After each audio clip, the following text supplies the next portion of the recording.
Good morning, friends. I am Piyush Lad here. I am giving you the lecture on analysis of stress.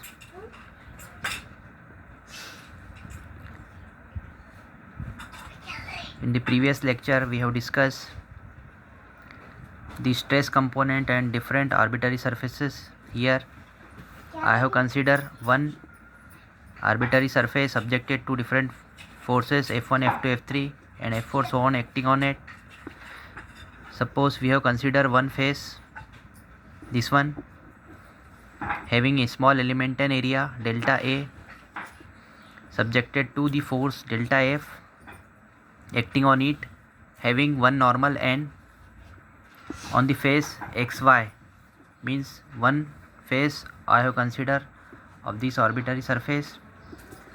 So the stress acting on this element will be equal to delta F divided by the area of that element delta A. Here delta F is the internal force and the delta A is the area surrounded of the face, given face. Here the notations of the stresses are sigma x, sigma y and sigma z. These are the all normal, or we can say it is a direct stress component acting on the faces in the different x, y and z direction. And there will also be the parallel component of the forces of the stresses will be tau given by the direction xy, xz and yz. These are the component of shear stress. Now here I have considered one face, this one, having the small elemental area of the face x given by the cross section delta z, delta y.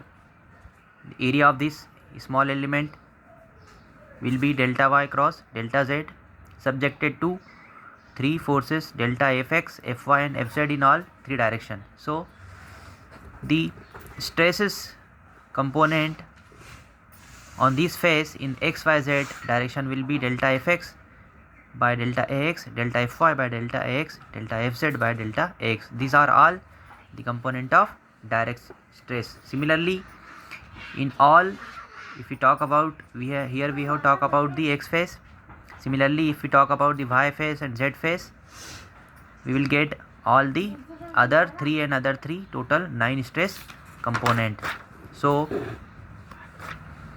the stress component on x phase at point O, if we consider any point O, there will be 3 component of stress. One will be normal and other 2 will be tangential or shear component. So if we talk about this x phase, one will be normal component sigma x and other 2 will be tau xy and xz. So here the stress component we can represented by sigma x, limit delta x tends to 0, will get the stress component on x phase, normal stress component delta fx by delta x. Similarly, other two shear stress component will be delta fy by delta x, delta fz by delta x. So these are the 3 component on the x phase at this point O.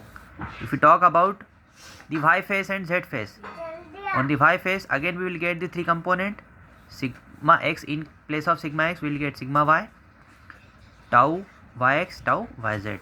So similarly we can get three stress component on another direction. Again we can calculate the total 9 stress component on x, y and z phase. So all the component we can represented by the matrix form tau ij. We can write here in the form of tau ij all the stress component sigma x, sigma y, sigma z, tau xy xz, y xy z and zx zy. So sigma z. So this is sigma z only. These are the normal stress component and these are the all the shear stress component. So with the help of this we can calculate the spherical and deviatorial stress tensor. What is spherical or what is a hydrostatic stress tensor? The hydrostatic stress tensor can be calculated by the mean. We can calculate the mean stress. Sigma m is equal to sigma x plus sigma y plus sigma z. If we calculate the average of all the stress, normal stress component, that will give the mean stress component.